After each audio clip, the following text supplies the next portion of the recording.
Nous allons lire Genèse chapitre 16, versets 1 à 9.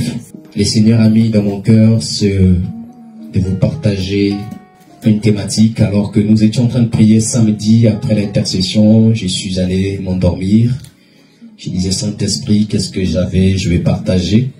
J'avais prévu quelque chose d'autre, mais pendant que je dormais, j'ai fait un songe qui parlait de la longévité. Et je me suis réveillé avec cette conviction de partager ce que je vais partager aujourd'hui. Les dangers, les erreurs de la vie chrétienne qui écourtent notre longévité. J'ai lu la parole du Seigneur dans Genèse chapitre 16, versets 1 à 9. Il est écrit ceci: Sarai, la femme d'Abraham, ne lui avait pas donné d'enfant, mais elle avait une esclave égyptienne nommée Agar.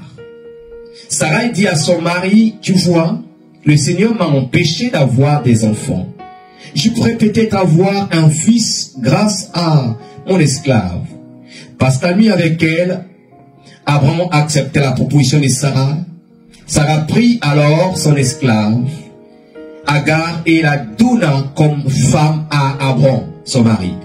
Il y avait 10 ans qu'Abraham habitait le pays de Canaan. Abraham passa la nuit avec Agar, qui devait enceinte. Quand elle sut qu'elle attendait un enfant, elle regarda sa maîtresse avec mépris.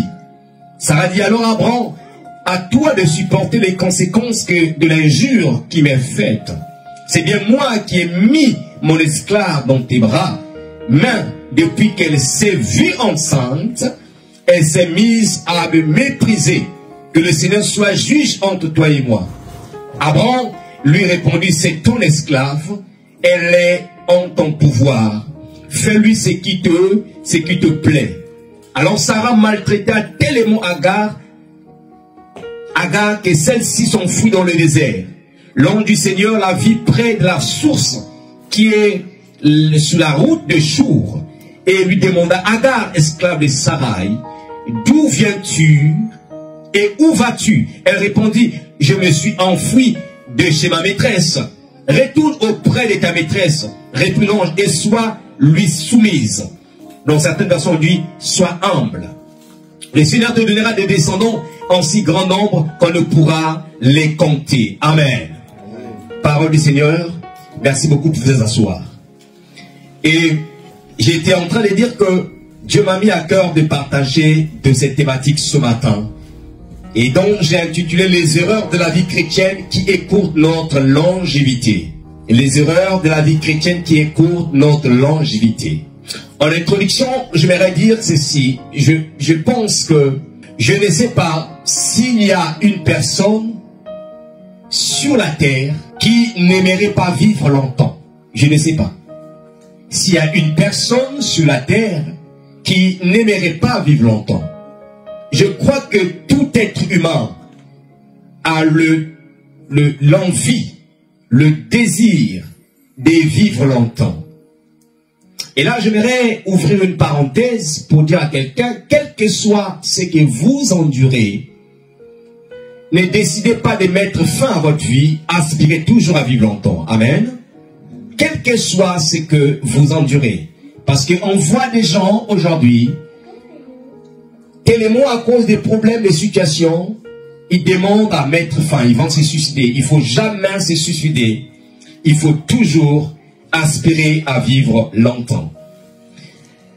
La Bible dit ceci dans le livre de la Genèse, chapitre 6, à partir du verset 1 au verset 8, Dieu dit qu'il avait arrêté le nombre de jours des êtres humains à 120 ans. À 120 ans. Certains commentateurs disent que les 120 ans arrêtés par Dieu n'est pas le nombre de jours que Dieu avait arrêté à l'homme. Certains commentateurs disent que les 120 ans étaient la durée d'année que Dieu avait donnée au peuple au temps de Noé pour pouvoir se convertir. C'est-à-dire qu'ils avaient 120 ans pour se convertir, sinon le déluge devait tomber. Voilà pourquoi certains prédicateurs prêchent que Noé avait prêché 120 ans le salut, le message de la justice de Dieu pour sauver l'humanité à l'époque. Et pendant 120 ans, personne n'a cru à Noé. Le déluge est tombé. Et qu'est-ce qui s'est passé? Noé et sa famille sont rentrés dans l'arche. Mais ce que je voulais dire, c'est que la plupart des gens qui ont vécu 120 ans sur la terre, ou même plus que ça, bien aimé, ce n'étaient pas des hommes ordinaires. C'était des hommes extraordinaires. Dieu faisait toujours en sorte. Quand vous regardez la vie de ces personnes, ils avaient une vie extraordinaire. C'est-à-dire que c'est des gens qui ne vivaient pas n'importe comment. C'est des gens qui craignaient l'Éternel. Alléluia. En d'autres mots, la longévité, elle est la grâce de Dieu, mais elle est aussi en quelque sorte la mise en pratique de certaines lois divines. Un jour, je suis allé soutenir un aîné de la foi, un pasteur qui avait organisé un séminaire dans son église. J'arrive là-bas, c'est son père spirituel qui prêchait, un homme qui est dans les soixantaines, qui a peut-être dépassé les soixantaines. Et lorsqu'il finit de prêcher, à la fin, tous les pasteurs sont allés dans un bureau, donc on s'est retrouvés dans un bureau. Et j'ai profité de cette occasion de poser la question à son père spirituel. J'ai dit, homme de Dieu, quel est le secret de la longévité dans le ministère? Il m'a répondu en disant, tu me poses une question difficile. Mais il a quand même poursuivi en me disant, tu dois savoir une chose très importante. Le milieu des serviteurs de Dieu est le milieu le plus mesquin. Il dit, le milieu des serviteurs de Dieu est le milieu le plus mesquin. Ça, c'est la première et la plus grande chose que tu dois savoir.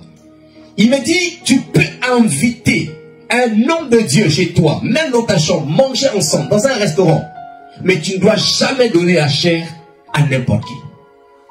Et tu ne dois jamais donner la chair à n'importe qui. Et ensuite, il a continué par des conseils généraux que nous connaissons. La foi, la vie de prière, la sanctification, pour pouvoir perdurer pendant longtemps. Alléluia. Et peut-être que ce matin aussi, tu t'es déjà posé cette question. Et c'est pourquoi, par la grâce de Dieu, j'aimerais te partager ce matin les erreurs à éviter, les erreurs de la vie chrétienne qui écourtent notre longévité. La première erreur est celle-ci. Nous l'avons lu, nous l'avons tiré du livre de la Genèse, chapitre 1, verset 6. La première erreur est l'ingratitude envers les personnes qui t'ont nourri spirituellement ou physiquement. Première erreur à ne pas commettre. À ne pas commettre en tant qu'enfant de Dieu. L'ingratitude envers les personnes qui t'ont nourri spirituellement ou physiquement. Les Écritures déclarent que Agar est devenue la femme d'Abraham.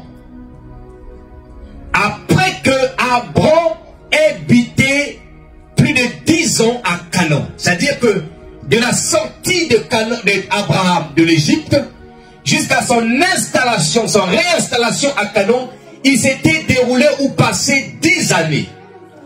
10 ans. Et après 10 ans, Sarah donne à Agar comme épouse à Abraham.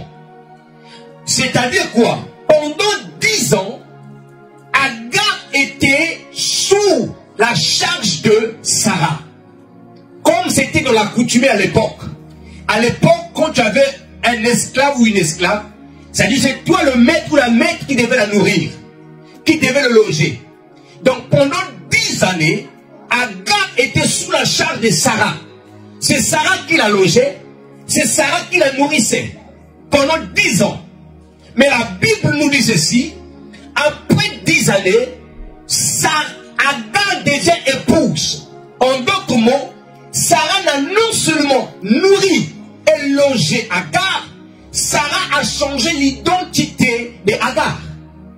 Agar est passée de esclave célibataire à esclave épouse. Et pas l'épouse de n'importe qui, l'épouse du chef de clan.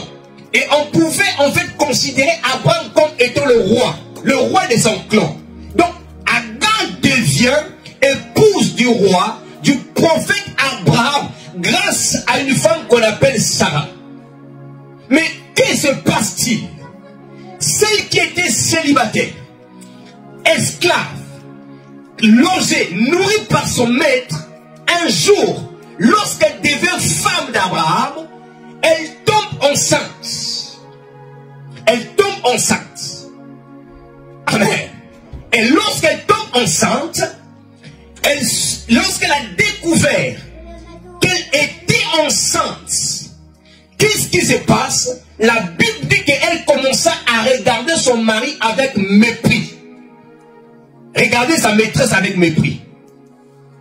Lorsque Agar a su qu'elle était enceinte d'Abraham, il est écrit que Agar commença à regarder sa maîtresse avec comme mépris.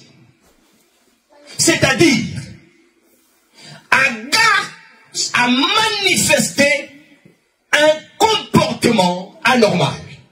Agar manifesta de l'ingratitude envers Sarah. Alléluia. Agar avait oublié que celle qu'il avait fait devenir femme d'Abraham, Agar avait oublié que les 10 années précédentes, qu'il y avait une femme qui la logeait et qui la nourrissait. Elle a complètement oublié.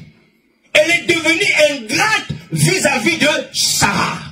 Et donc, qu'est-ce qui va se passer? Agar, à Sarah, voyons que son esclave lui manque de respect, puisque l'esclave est devenue aussi épouse de son mari. Sarah va se tourner vers Abraham. Sarah va dire à Abraham, voici comment me traite mon esclave. C'est moi qui l'ai mis dans tes mains pour qu'elle devienne ton épouse. Et Abraham va répondre à Sarah, mais c'est ton esclave. Fais-la ce qui te semble bon. Et dès cet instant que Abraham avait donné l'aval, Sarah commença à maltraiter Agar. Et en maltraitant Agar, que va-t-il se passer? Agar va fuir loin de Sarah. L'objectif d'Agar était de retourner en Égypte. Parce que la Bible nous dit que Agar était sur le chemin, la voie de Sour. Et cette même voie, on la voit, Israël a emprunté en sortant de l'Égypte. Et l'empreinte la voie de Sour. Sour veut dire amertume. Donc Agar est en train de vouloir écourter sa vie. À cause de quoi? À cause d'ingratitude. Est-ce que je parle à quelqu'un? Sour, c'est l'amertume. Elle était sur la voie de l'amertume. Elle s'est retrouvée vers le puits de l'amertume. Le désert de l'amertume. Parce qu'elle fouillait une femme dont elle était ingrate. Et quand elle se retrouve dans le désert, elle était tellement fatiguée. Elle a mis sa vie en danger. Elle est enceinte, mais elle prend le risque. Je ne sais si c'est par bateau, si c'est par chameau, si c'est par l'âne qu'elle avait emprunté, ou cheval, je ne sais pas. Mais la Bible dit qu'elle s'est retrouvée au milieu du désert, près d'un puits. Et Dieu s'est souvenu parce qu'Adam portait la sémence de l'homme dont il avait appelé loin de l'Éternel. Et Dieu envoie l'ange pour parler à Agar. Et l'ange vient voir Agar. Écoutez l'expression que l'ange utilise. Il dit Agar, servante de Sarai. Alléluia. Pourquoi l'ange dit servante? Je m'aimerais dire quelque chose. Que Agar avait ignoré et que beaucoup des ingrats aussi ignorent. Lorsque quelqu'un a investi dans ta vie, lorsque quelqu'un t'a fait beaucoup du bien, même si vous vous êtes séparés, tu portes dans cette personne une dette morale qui peut peut-être même être à vie. Alléluia. Quand quelqu'un t'a fait beaucoup de bien, quand quelqu'un t'a aidé, quand quelqu'un bien aimé dans le Seigneur t'a fait devenir quelqu'un, même si cette personne est partie, il est allé aux États-Unis, toi tu es peut-être en Australie, tu portes de cette personne une dette morale. Mais si un jour, tu te permets de critiquer cette personne, de médire contre cette personne, de parler mal de cette personne, alors qu'il ne t'a rien fait, Dieu peut fermer le ciel sur ta vie. Tu peux fermer les portes de ta bénédiction. Est-ce que je parle à quelqu'un? La Bible dit ceci, l'ange vient et dit à Agar, il dit Agar, servante de Sarah. Agar avait une partie de Sarah en elle. Parce que non seulement qu'elle était esclave, mais parce que aussi Sarah l'avait aidé. Il dit, que vas-tu, où vas-tu et d'où viens-tu? Agar elle était quand même assez sage et véridique. Elle dit, je fus loin de ma maîtresse Sarah. L'ange lui donne la recommandation. L'ange dit à Agar ceci, retourne auprès de ta maîtresse et sois lui soumise. Dans certaines versions, on dit, sois humble, humilie-toi. Or, on ne peut pas dire à une personne de s'humilier si cette personne n'a pas eu de comportement orgueilleux, de comportement condescendant. Donc, Agar avait eu des comportements condescendants, orgueilleux. C'est pourquoi l'ange dit à Agar, tu dois retourner, mais tu dois t'humilier devant ta maîtresse. Parce que ta maîtresse, elle est non seulement ta maîtresse, mais c'est ta maîtresse qui a fait que tu sois épouse de Abraham. Alléluia. Bien-aimé dans le Seigneur, c'est pourquoi je vais dire à une personne ce matin, fais attention de parler mal. Fais attention de te comporter mal envers une personne qui t'a aidé, envers une personne qui t'a rendu le service, envers une personne qui a fait que tu deviens ce que tu es. Tu peux fermer le ciel de toute ta vie. Nous devons être reconnaissants. Alléluia. Parce que Dieu, il aime les gens qui sont reconnaissants. Dieu aime les reconnaissants. Dieu a la haine. Il hait les ingrats. Vous savez pourquoi? Vous savez pourquoi? On va les découvrir ensemble. Prenez avec moi Ézéchiel. Ézéchiel chapitre 28. À partir du verset 12. Ézéchiel chapitre 28. Je vais demander à quelqu'un de le lire. Vous allez découvrir ensemble avec moi. Dieu n'aime pas les ingrats parce que le premier ingrat sur la terre s'appelle Satan. Lorsque vous allez lire tout à l'heure, vous allez découvrir que Satan était l'un des anges que Dieu avait investi énormément de richesses, de minerais pour le créer. C'était un ange de lumière, Lucifer. Dieu avait mis toute la gloire en Satan. Malgré l'investissement divin du Très-Haut, c'est la même personne, le même esprit, qui a dit dans Ésaïe chapitre 14 que je monterai au-dessus des étoiles de Dieu et j'établirai mon trône à côté du trône de Dieu et je serai semblable au Très-Haut. Alléluia. Tu as investi sur ton enfant. Tu as investi sur une personne. Mais demain, c'est cette personne-là qui veut se comporter, te combattre. Et qu'est-ce qui s'est passé? Satan s'est retrouvé dans les abîmes et a été précipité au ciel. Quelqu'un a trouvé? Ézéchiel 12, qui peut nous faire la lecture. Ézéchiel 28, à partir du verset 12. Ézéchiel 28, verset 12. Oui. Je lis au nom du Seigneur. Nous rendons grâce à Dieu. Fils de l'homme. Fils de l'homme. Prononce une complainte sur le roi de Tyr. Sur le roi de Tyr. Attends, vous savez, il y a certaines prophéties dans la Bible. On s'adressait au roi de la terre. Mais vous savez que derrière le roi de la terre, il y a souvent des forces spirituelles, des forces célestes. Et c'est pourquoi quand vous lisez ce texte, vous avez l'impression que ce texte s'adresse au roi de Tyr qui est un homme. Mais en fait, derrière le roi de Tyr, il y a une puissance céleste qui est le diable lui-même. Continue mon frère. Tu le diras. Tu le diras. Ainsi parle le Seigneur. Ainsi parle le Seigneur. L'Éternel. Tu mettais les sceaux à la perfection. À la perfection. Oui. Tu mettais le sceau à la perfection. Tu étais plein de sagesse. Tu étais plein de sagesse. Regardez les qualités que Dieu a données à Satan. Parfait en beauté. Parfait en beauté. Tu étais en Éden. Tu étais en Éden. Le jardin de Dieu. Le jardin de Dieu. Oh, le roi de Dieu n'était pas en Éden. Donc il s'agit bien ici de Satan. Continue. Tu étais couvert de toute espèce. Regardez comment Dieu a couvert Satan de toute espèce. De pierres précieuses. Des pierres précieuses. Des sardoines. Des sardoines. Des topazes. Des topazes. Des diamants. Des diamants. Des chrysolites. Des chrysolites. Des dioxydes. Des dioxydes. D'onyx. D'onyx. Des jaspes. Des jaspes. Des saphirs. Des saphirs. D'escarboucles. D'escarboucles. d'émeraude et d'or. Regardez, les minéraux que la République, je ne sais pas, la RDC, est en train de connaître des guerres. Dieu avait mis tout ça en Satan. Continue. Tes tambourins et tes flûtes étaient à ton service. Les tambourins et les flûtes étaient à son service. Parce que Satan avait le rôle de garder la gloire de Dieu. Satan était le porteur de l'adoration et de la louange. Quand vous lisez le livre, quand Moïse a reçu l'instruction de Dieu pour construire le tabernacle, Dieu a fait construire à Moïse ce qu'on appelle l'arche de l'alliance, qui était l'objet placé dans le lieu très saint. Et l'arche de l'alliance avait ce qu'on appelle une couvercle, le propitiatoire. Et sur le couvercle, il y avait 2 chérubins. Et Satan fait partie des chérubins. C'est-à-dire la hiérarchie la plus élevée dans la catégorie des anges. Les gens qui protégeaient la gloire de Dieu. Et Dieu avait fait de Satan, tu peux te soigner, merci beaucoup frère Abel. Dieu a fait de Satan un chérubin. Mais qu'est-ce que nous dit la Bible? Ésaïe chapitre 14, frère Abel, verset 12. Et regardez le comportement que Satan a eu. Ésaïe 14, verset 12. Ésaïe chapitre 14, verset 12 à 16. C'est une personne aussi qui a trouvé rapidement. Ésaïe 14. 12 à 16. Écoutez, regardez.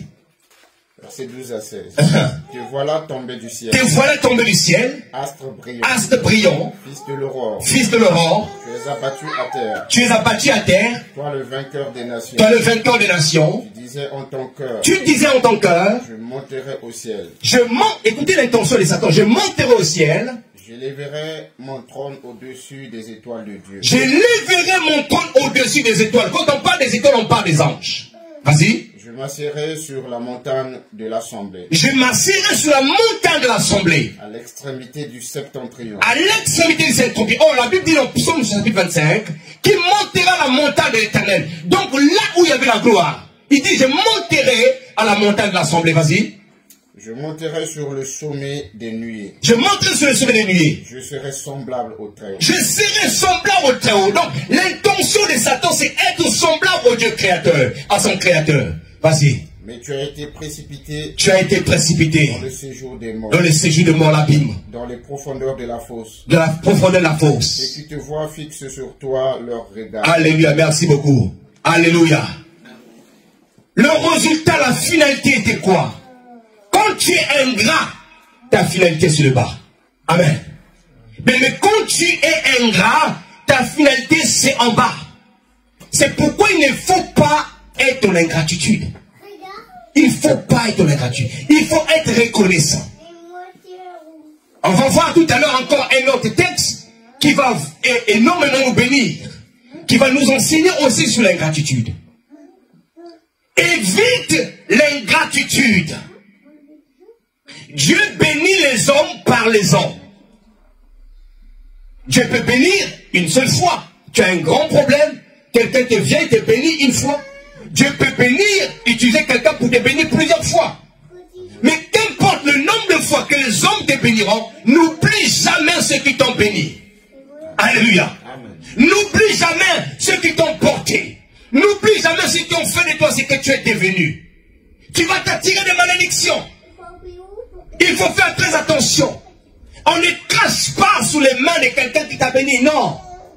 Le problème de beaucoup de gens, bien aimés dans le Seigneur, c'est le manque de reconnaissance. Le problème de beaucoup de gens, bien aimés dans le Seigneur, c'est qu'ils vivent le présent, la gloire du présent, en oubliant le passé, c'est-à-dire les gens qui les ont fait devenir ce qu'ils sont devenus. Il faut faire attention. Amen. N'oublie jamais d'où tu viens. N'oublie jamais ceux qui t'ont aidé. N'oublie jamais ceux qui t'ont porté un jour. Tu avais des combats, tu avais des difficultés. Quelqu'un t'a soutenu, il était avec toi. N'oublie jamais ces personnes. Alléluia. 1 Samuel chapitre 12, 26. Verset 1 à 12. 1 Samuel chapitre 26. Verset 1 à 12. La Bible nous parle de l'histoire de David et Saül. Vous savez tout comme moi que David est devenu ce qu'il est devenu grâce à Saoul. Je vais lire un texte. C'était le plan de Dieu, mais Saoul a contribué. 1 Samuel, chapitre 16, verset 22, dit ceci. Saoul fit dire à Isaïe, c'est-à-dire le père de David, je te prie de laisser David à mon service, car il a trouvé grâce à mes yeux. Donc, si David a été enrôlé dans l'armée de Saoul, c'est Saoul qui l'avait demandé à son père. Donc, David est devenu soldat en Israël. Jusqu'à ce que les femmes chantent que David a tué 10 000 et Saoul 1000. Donc la gloire que David a obtenue, c'est quelque part aussi grâce à Saoul. Qu'est-ce qui va se passer? Quelque temps après, lorsque Saoul découvre que David avait l'onction, Saoul va chercher maintenant des problèmes à David. Jusqu'à ce que David va fuir loin de Saoul. Mais parce que Saoul savait que David était appelé à la royauté, il va faire la guerre à David. Et un jour, dans 2 Samuel, 1 Samuel chapitre 26 que je vous ai donné, David était dans un désert qu'on appelait Ziph. Et on va informer à Saoul que David est dans le désert de Ziph. Saoul prend avec lui 3000 soldats d'élite d'Israël. On va à la recherche de David. Et lorsqu'ils arrivent dans le désert de Ziph, et la nuit tombe, Saoul va dormir, entouré de 3000 soldats. David est dans le désert. David demande à ses gars, qui veut descendre avec moi jusqu'à là où Saoul est? Et il y a des soldats qui vont accepter cette épreuve. Ils vont descendre avec David. Ils vont arriver. Comment est-ce qu'il a fait, je ne sais pas. C'est un homme qui est un peu mystique aussi. Parce que l'onction était sur sa vie. Amen. Donc il arrive là où Saoul était. Pendant qu'ils arrivent là où Saoul était, que va-t-il se passer? Le soldat qui était avec David, il dit à David, voici maintenant, l'Éternel te livre ton ennemi. Abat-le tout de suite, pour que nous puissions finir avec cette situation. David répond à son soldat, je ne mettais pas la main sur loin de l'Éternel, mais je laisse que le sang de Saoul vienne droit, sa punition vient de Dieu. Alléluia. Pourquoi David ne tue pas Saoul? Ce n'est pas parce que seulement Saoul a été loin, mais c'est aussi parce que David sait, s'il est devenu ce qu'il est, c'est grâce à Saoul. Alléluia. Mais regardez l'inverse. Saoul aussi est ingrat. Pourquoi? Parce que plusieurs victoires en Israël, c'est grâce à David. Qui a délivré David, Israël devant Goliath? C'était qui? David. Pendant 40 jours, Israël venait. Goliath sortait, Israël reculait. Goliath sortait, Israël reculait. Mais il fallait que David vienne ce jour-là. Devant Goliath, il dit, mais qui es-tu? Incirconcis. Tu insultes l'armée de l'Éternel. Tu viens contre moi avec la lance et le javelot. Mais moi, je viens contre toi au nom de l'Éternel. C'est David qui prend les 7 guerres, qui met dans sa gibecière et qui frappe Goliath pour faire tomber Goliath. Et Israël se libère de cette pression pendant 40 jours. Mais Saoul avait oublié ça. Saoul a failli écourter sa vie à cause de l'ingratitude. À cause de l'ingratitude, Saoul a fallu écourter sa vie. On va le lire ensemble. Si quelqu'un peut nous prendre 1 Samuel 26, à partir du verset 14, verset 25. Ne sois jamais ingrat. Tu vas ouvrir les portes spirituelles de ta vie. Ne sois jamais ingrat. Tu vas raccourcir ta vie sur la terre. Ne soyons jamais ingrats. Bien-aimés dans le Seigneur. Lorsque tu entends les gens parler mal de quelqu'un qui t'a aidé, toi tais-toi. Passe ta route. Ne rentre jamais dans le colportage. Quelqu'un a trouvé 1 Samuel 26, à partir du verset 14 au verset 25. Là, David va épargner Samuel. Et David, il épargne Samuel, il épargne Saoul, il prend juste son arme et sa cruche d'eau. Il retourne à la montagne. Et là, David, lorsqu'il arrive à la montagne, il appelle maintenant Abner. Abner, c'était le chef d'armée de Saoul. Où es-tu, Abner? Comment n'as-tu pas pu protéger le roi? Regarde, où est l'arme du roi? Où est la cruche du roi? Ce soir, le roi fallait tomber.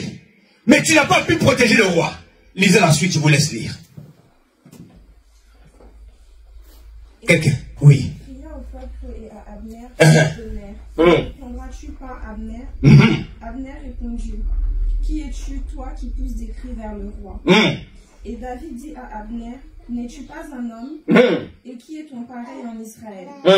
Pourquoi donc n'as-tu pas gardé le roi, ton maître? Car quelqu'un du peuple est venu pour tuer le roi, ton maître. Ce que tu as fait là n'est pas bien. L'Éternel est vivant. L'Éternel est vivant. Vous méritez la mort pour n'avoir pas veillé sur votre maître, loin de l'Éternel. Regarde maintenant où sont la lance du roi. Où est la lance du roi? Et la cruche d'eau. Et la cruche d'eau? À son chevet. Saoul reconnut la voix de David. Saoul reconnut la voix de David. Et dit, est-ce bien ta voix, mon fils David? Comment il appelle déjà? Mon fils. Mon fils. Il reconnaît que David est son fils. Parce qu'il avait porté David. Il avait aidé David. Mais ce soir-là, Dieu avait inversé les choses. Parce que lui aussi, il était ingrat. Il poursuivait David pour rien. Continue. Et David répondit. C'est ma voix au roi. Et c'est ma voix au roi. Il dit, pourquoi mon Seigneur poursuit-il son serviteur? Pourquoi mon Seigneur poursuit-il son serviteur? Qu'ai-je fait? Qu'ai-je fait? Il a entendu dire, mais qu'est-ce que j'ai fait de mal pour que tu me poursuives en voulant me tuer? Et de quoi suis-je coupable? De quoi suis-je coupable? Il n'était pas coupable en fait. Par jalousie, il poursuivait David. Mais son ingratitude a failli lui coûter la vie. Continue ma soeur. Que le roi, mon Seigneur, daigne maintenant écouter les paroles de son serviteur.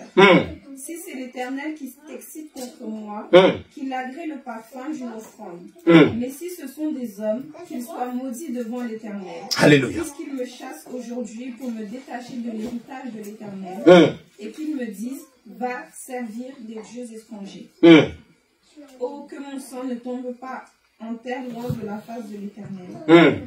Car le roi d'Israël s'est mis en marche pour chercher une puce, comme on chasserait une perdrix dans les montagnes. Saül dit, j'ai péché. J'ai péché. Reviens mon fils. Car je ne te ferai plus de mal. Je ne te ferai plus de mal.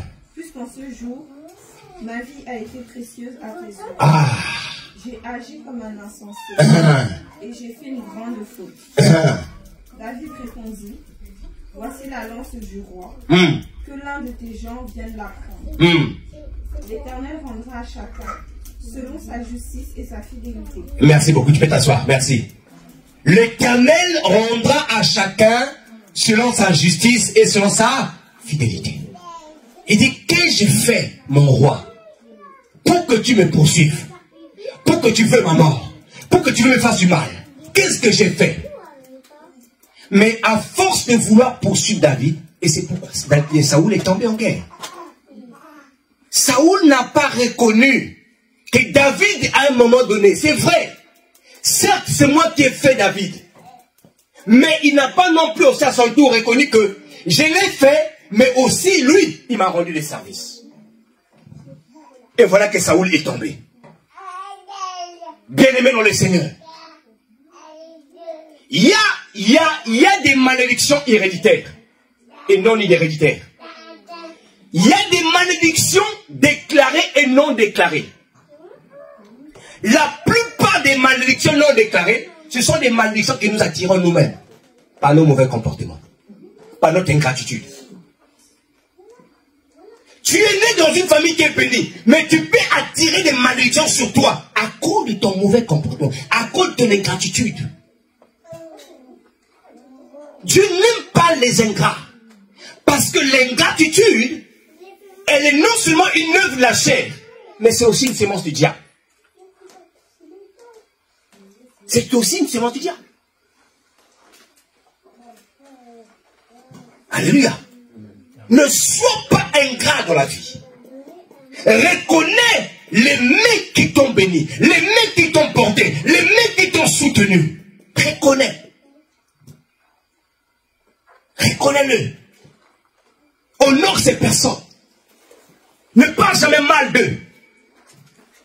Parce que même au ciel, Dieu peut se mettre en colère. Il dit, mais il n'a rien compris. Cette personne a failli mourir pour toi. Cette personne a fait ça pour toi. Mais toi, comment tu te prends la peine de le critiquer? Même au ciel, Dieu ne peut pas être d'accord avec ça. Et la plupart des gens qui sont ingrats dans la vie, ils finissent toujours par payer. S'ils ne se repentent pas assez rapidement. Alléluia. Sois reconnaissant.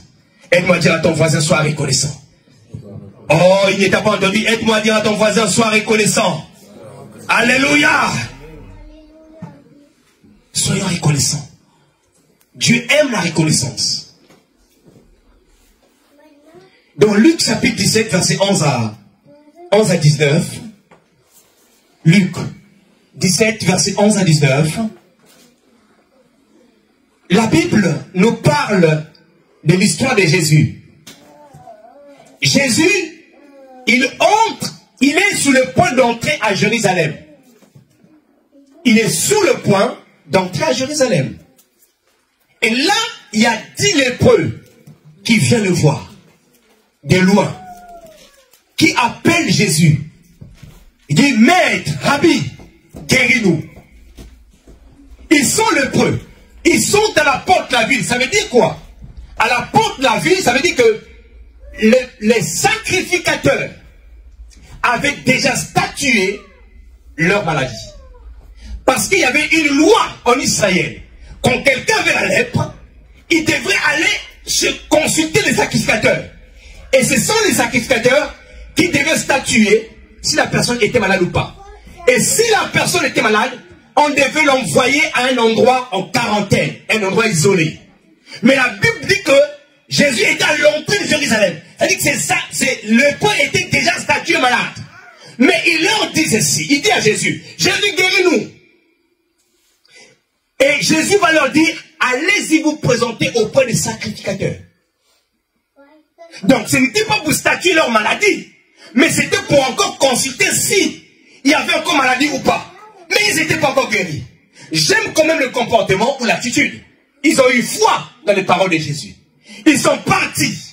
Ils ont obéi Jésus. Ils sont partis. Pendant qu'ils allaient chez les sacrificateurs, les 10 se sont rendus compte qu'ils ont été complètement guéris. Mais il y a une personne parmi les 10, un lépreux, qui était en fait un étranger, un samaritain. Il va retourner auprès de Jésus. Il va tomber à genoux devant Jésus. Il va rendre grâce en disant j'ai été guéri. Jésus se tourne maintenant vers ses disciples. Il pose la question à ses disciples. Les 10 n'ont-ils pas tous été guéris?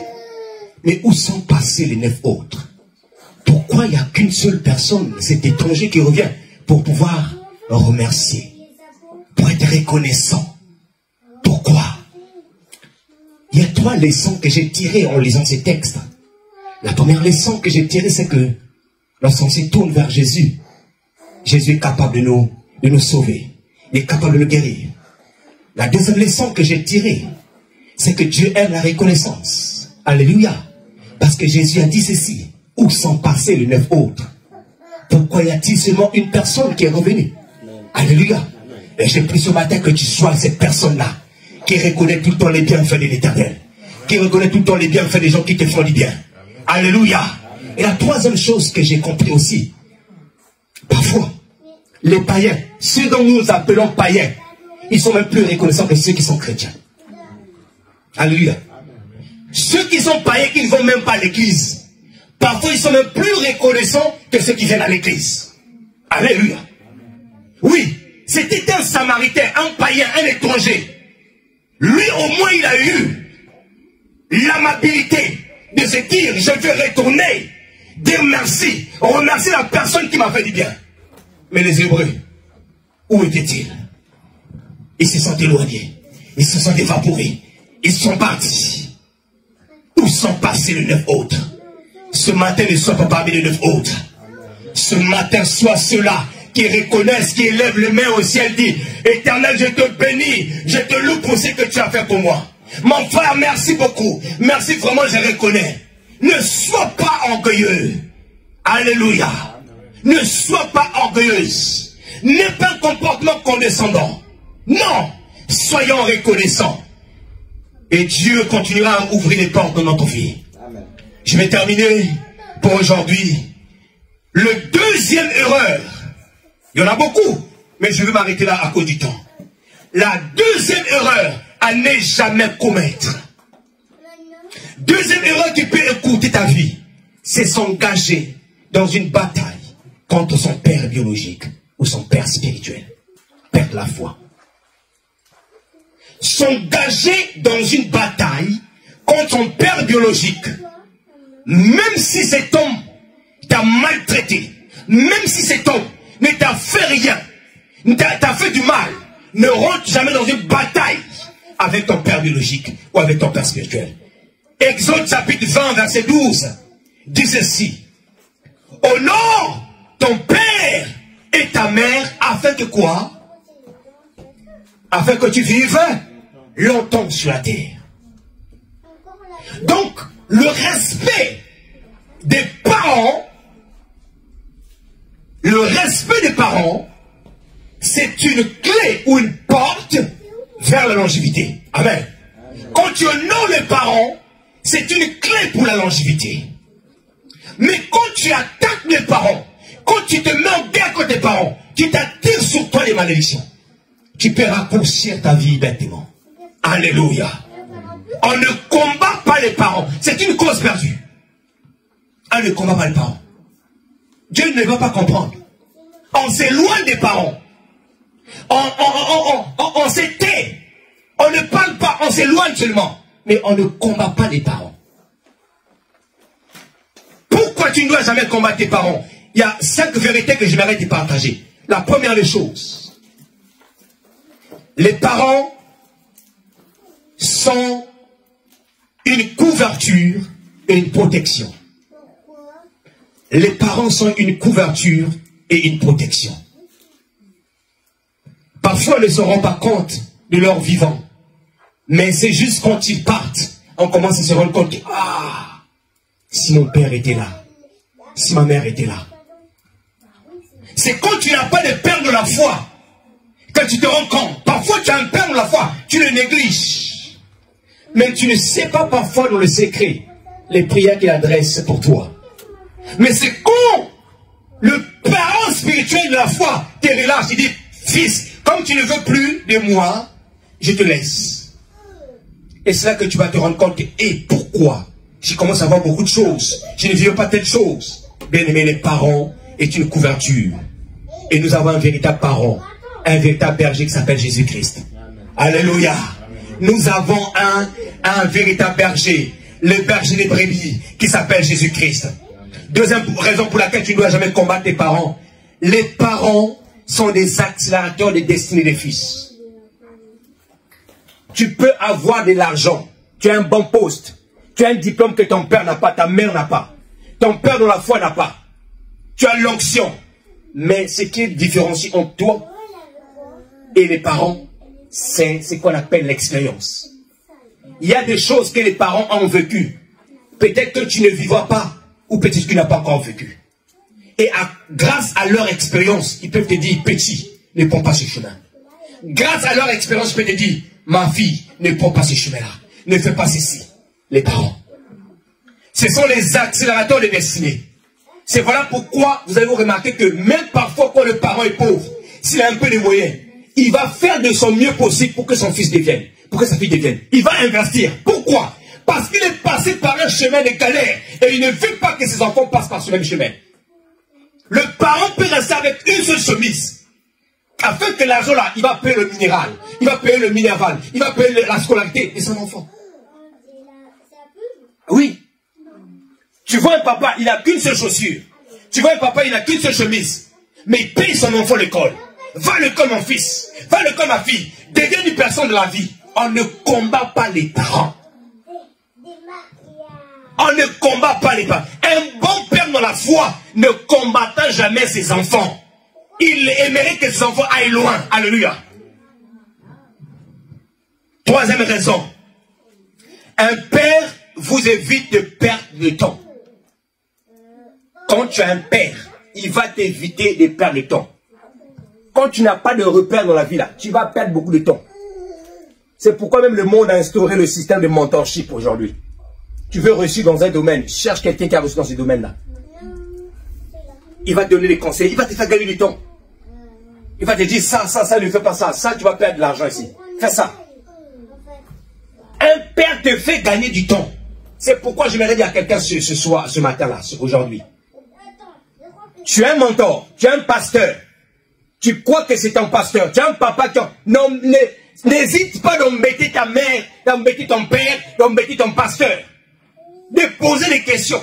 Tu vas gagner du temps. Vous savez, il y a des problèmes parfois qu'on porte dans la vie. Il suffit juste de les raconter, la solution arrive. On gagne tellement de choses en nous. On rumine ça, on marche, on avale, ça tourne à l'intérieur de nous. C'est comme ça devient comme un engrenage. Et ça crée des problèmes. On a des oppressions, on sent que non, ça ne va pas. Parle seulement à quelqu'un. Est-ce que tu peux m'aider? Juste parfois le fait de dire ça, Dieu voit aussi ton humilité. Qu'est-ce qu'il fait? Il agit. Sans pourtant même que cette personne-là ait prié pour toi. Le fait simple que tu as confié, Dieu au ciel, il va agir. Alléluia. Et cinquième expérience, cinquième raison pour laquelle tu ne dois pas combattre tes pères. Les pères savent agir. Les pères n'agissent pas pour impressionner les gens. Les jeunes aiment impressionner. Mais les pères, ils ont la sagesse. Ils n'agissent pas pour impressionner les gens. Ils sont calmes. Ils prennent le temps, ils regardent, ils observent. Parce qu'ils savent que derrière les impressions, ce n'est que vent et vanité. Et ce n'est que vent et vanité. Oui, quelqu'un peut bomber le torse en te disant que je suis, alors qu'il n'est rien. Mais un père, parce qu'il a acquis de la sagesse, il ne fera jamais ça. Il te dira même que mon fils, il ne faut pas faire ça. Tu ne gagneras rien. Tu t'attireras même de combat. Tu veux que tout le monde sache que tu es maintenant investisseur, tu es maintenant entrepreneur. Tu veux que tout le monde sache, tu veux maintenant faire des choses. Un père avec sagesse te dira, la renommée, ça te servira à quoi? Ça t'attirera que des combats. Fils, cache-toi. Parce que l'argent n'aime pas le bruit. Le succès n'aime pas le bruit. Alléluia. Amen. Alléluia. Ne combat jamais les pères. Ne combat jamais les pères. 1 Samuel chapitre 3 verset 1 à 10. La Bible dit ceci. Au temps du sacrificateur Élie, la parole de l'Éternel s'est faisait rare. Samuel était un jeune qui servait au temple. Pourquoi la parole s'est faisait rare? Parce que les gens vivaient dans le péché. Ophni et Phiné, deux fils d'Élie, leur père était le pasteur. Mais eux, ils étaient dans le désordre. Mais plus qu'Élie était avant son âge, il n'avait plus de force. Un soir, l'ange de l'Éternel est venu dans le tabernacle, dans la maison de l'Éternel. Il appelle Samuel. Samuel. Samuel se lève, il court vers Élie. Mais voici, tu m'as appelé. Élie dit, je ne t'ai pas appelé, va te coucher. Samuel va se coucher. La voix dit encore, Samuel. Samuel. Samuel court. Élie, mais voici, tu m'as appelé. Je ne t'ai pas appelé, va te coucher, Élie. Tu déconnes ou quoi? Va te coucher, moi je ne t'ai pas appelé. Samuel va encore une troisième fois. Et la troisième fois, quand il vient vers Élie, Élie comprend que l'Éternel est en train de payer l'enfant. Il dit, si la voix t'appelle encore, dis, me voici, Éternel, ton serviteur. Élie, un père de Samuel, malgré avancé en âge, l'expérience lui avait appris comment on répond à l'Éternel. Amen. L'expérience lui a appris comment répondre à l'Éternel. Quand l'ange est revenu pour la 4e fois, il a appelé Samuel. Samuel dit, me voici, Éternel, parle. Et Dieu commence à lui parler, voici ce qui arrivera en Israël. Si Élie n'était pas là, Samuel ne saurait pas comment on répond à l'Éternel. Les pères te donneront des chemins. Les pères te montreront des voies. Les pères te montreront comment on sert Dieu et comment on ne sert pas Dieu. Alléluia. Ah oui. Le père est passé par des choses. Il a subi, il a encaissé, il a tiré les leçons. Et demain, quand tu commences à servir Dieu à ton tour, il te dit, ça, on ne fait pas ça. Ça, on n'agit pas comme ça. Ça va t'épargner. Parce que Dieu ne traite pas tout le monde de la même manière. Pour un péché qui peut pardonner quelqu'un, pour l'autre, il peut frapper. Oui. Ton péché peut être banal, mais t'es frappe. Chez l'autre, c'est plus grave, il pardonne. David a commis l'adultère avec Bathsheba. Il a tué Uri, son mari. Dieu l'a pardonné. Malgré qu'il avait puni. Mais le sang, il est resté au trône. La grâce royale n'a pas quitté la famille de David. Saoul avait péché. Dieu l'avait rejeté. Donc, ton pasteur peut avoir connu quelque chose. Dieu l'avait pardonné. Mais toi, peut-être que si tu connais la même chose, Dieu va te frapper. Et ton pasteur peut te faire échapper à ça. Ton père est passé par un chemin qui a été compliqué. Il sait que si toi tu passes par là, il y a des choses qui peuvent t'arriver. Il peut te parler par là. Alléluia. Respecte, honore les pères. Ne rentre pas dans le conflit avec des pères. Il t'a fait beaucoup de mal. Il est mieux que tu sois silencieux ou silencieuse, que tu mènes une guerre contre lui. Ça ne sera pas à ta faveur. Ça ne sera pas ton profit. Tu peux le payer très cher. Mais si tu n'as pas honoré ton père, tes enfants, ils vont aussi t'honorer. Quand tu expliqueras à tes enfants que voilà, mon père m'avait fait du mal, mais j'avais pardonné, j'avais fait ceci, tes enfants aussi t'honoreront. Mais si tu ne pardonnes pas, quand tu diras aux enfants, voilà, voilà, voilà, tu es en train de s'aimer la même sémence de tes enfants, et quand le diable passera dans ta famille pour vouloir créer les choses entre toi et tes enfants, la même chose va se reproduire. Amen. Quand vous lisez l'histoire, je vais terminer par là, quand vous lisez l'histoire de Samuel, de David, vous allez remarquer que dans la famille de David, il y a eu un enfant qui s'appelle Absalom. Absalom, le fils de David, fils biologique de David, qui s'est levé un jour pour renverser son père au pouvoir. Fils de David, il est rentré en guerre contre son père, Absalom. Un beau garçon, grand détail. Et comme il avait gagné le cœur de beaucoup de Juifs, de beaucoup des Israélites, un jour il monte la rébellion. Et David prend la fuite. Il laisse le palais royal. Il quitte Jérusalem. Mais parce que David a été fidèle envers Saoul. Parce que David n'a jamais voulu mettre la main à Saoul. Vous savez, même le jour où on est venu, la personne qui est venue annoncer à David que Saoul est mort. Il explique à David comment est-ce que Saoul est mort. David l'a tué. David a composé un cantique pour Saoul. Quelqu'un qui voulait ta mort, mais tu composes un cantique parce que tellement tu as eu de l'affection. Et à cause de ça, quand Absalom monte la guerrière contre son père, Absalom va tomber. Absalom tombe. Il monte la guerrière. David est en train de fuir les montagnes. Il a abandonné Jérusalem, le palais royal. Absalom fuit, il monte avec son armée. Les deux armées confondent. Absalom tombe, il meurt. Absalom avait oublié une chose. Malgré la grâce, l'onction, les gens qui l'entouraient, il avait oublié que son père était un guerrier. Son père était un tueur de Goliath. Il avait oublié que son père aussi avait l'onction. Amen. Son père avait l'expérience de guerre. Lui n'en avait pas. On ne rentre pas en bataille avec ses parents, avec ses pères, ni avec le père même de la foi. Que Dieu vous bénisse. Amen. Alléluia. Amen. On va se mettre debout, on va prier le Seigneur. Les erreurs de la vie chrétienne à ne pas commettre qui écourtent notre vie. Ce matin, on va prier un seul sujet. On va demander à Dieu l'esprit de reconnaissance. On va faire deux choses. D'abord, on va prier. Et ensuite, tu vas aller chercher une personne dans la salle, tu vas tenir ses mains et tu vas prier pour cette personne en fonction de ce que le Seigneur mettra dans ton cœur. Mais tout d'abord, on va élever nos voix, on va prier. Élève ta voix, prie. Demande à Dieu l'esprit de reconnaissance. Que tu sois toujours quelqu'un qui reconnaît les bienfaits, qui reconnaît ce que les autres t'apportent. Élevons tous nos voix et prions au nom de Jésus. Père Céleste, Dieu Tout-Puissant, Dieu d'Abraham et d'Isaac et de Jacob. Au nom de Jésus-Christ, nous te prions en ces jours, Seigneur. Donne-nous l'esprit de reconnaissance, Père.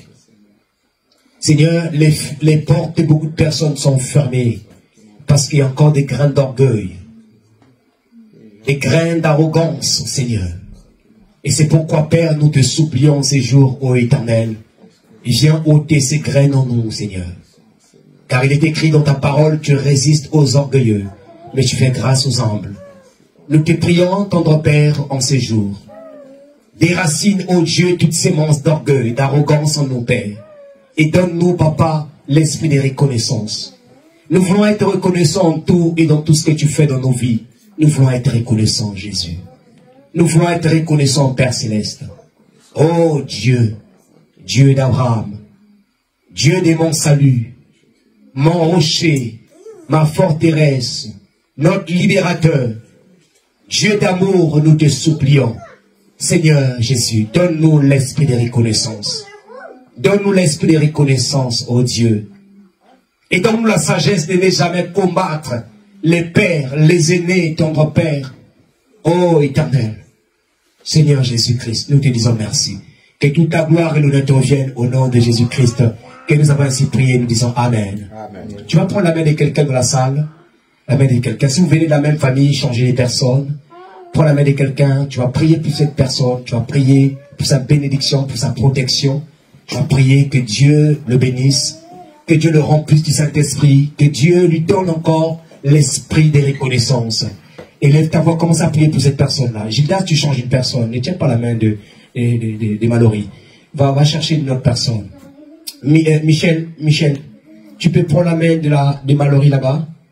La main de Mallory et voilà. Comme ils viennent de la même famille, donc vous allez séparer. Va prendre les mains de Mallory. Ok. Alors, les enfants, pouvez vous tenir aussi les mains. Voilà. On va prier pour la personne. Prier que Dieu remplisse du Saint-Esprit, que Dieu donne l'esprit d'humilité, l'esprit de reconnaissance ce matin. Prie pour la personne, que Dieu le bénisse, que Dieu ouvre les portes dans la vie de cette personne que tu es en train de prier. Que Dieu l'épargne, que Dieu le guérisse, que Dieu le restaure. Que Dieu rallume la flamme de feu, l'amour de Jésus dans son cœur. Prie tous les sujets que Dieu mettra dans ton cœur. Prie que Dieu, tout ce que le Saint-Esprit te mettra à cœur pour cette personne. Prie pour les bonnes choses pour cette personne que tu es en train de prier. Prie pour les bonnes choses. Prie pour les bonnes choses. Demande les bonnes choses pour la vie de cette personne. Demande le baptême du Saint-Esprit. Demande l'esprit de reconnaissance. Demande la protection, la guérison, la restauration. Demande, oh Dieu, pour cette personne. La Bible déclare, priez les uns envers les autres. Soutenez-vous mutuellement. C'est ce que nous sommes en train de faire. Oui, soutiens ton frère, soutiens ton frère, soutiens ta soeur dans le nom de Jésus-Christ. Soutiens ta soeur dans le nom de Jésus-Christ, Père Céleste. Yahweh, nous te présentons ces requêtes et ces prières. Laisse que ta main, oh Dieu, Père, puisse agir encore, oh Dieu, dans nos vies. Ta main puisse agir dans nos vies. Ta main puisse agir dans nos vies. Dans le nom de Jésus-Christ, Père. Seigneur, je viens prier. Et on doit pour, oh Dieu, tes enfants, Seigneur. Je viens prier pour tes enfants. Je viens prier pour tes enfants, Père. Seigneur, accorde-les l'esprit de reconnaissance.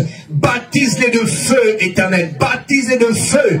Dans le nom de Jésus-Christ, que tes enfants soient remplis de feu. Remplis de feu. Remplis de feu. Remplis de feu. De soif, du zèle, oh Dieu, pour le royaume de Dieu. Dans le nom de Jésus-Christ, Seigneur, protège-les. Guéris-les, restaure-les, Seigneur. Et on transforme leur vie. Leur regard soit tourné vers toi, Jésus. Vers toi, dans le nom de Jésus-Christ. Que les plans de l'ennemi contre leur vie soient nuls et sans effet. Les plans de l'ennemi contre leur vie soient voués à l'échec, oh Dieu. Père, que toute vie que le diable voulait imposer en eux soit nulle et sans effet. Père, je prie que la vie que tu avais réservée pour eux, qu'ils puissent les vivre. Parce que tu as dit dans ta parole, je connais les projets que j'ai formés pour vous, projets de paix et non de malheur, pour vous donner un avenir et de l'espérance. Je viens déclarer paix sur la vie de ces peuples, que les projets de paix, les projets de joie puissent être leur partage dans le nom puissant de Jésus-Christ de Nazareth, mon Dieu, mon roi. Éternel, merci. Merci pour ton amour. Merci pour ta bonté. Que l'honneur et la gloire te reviennent.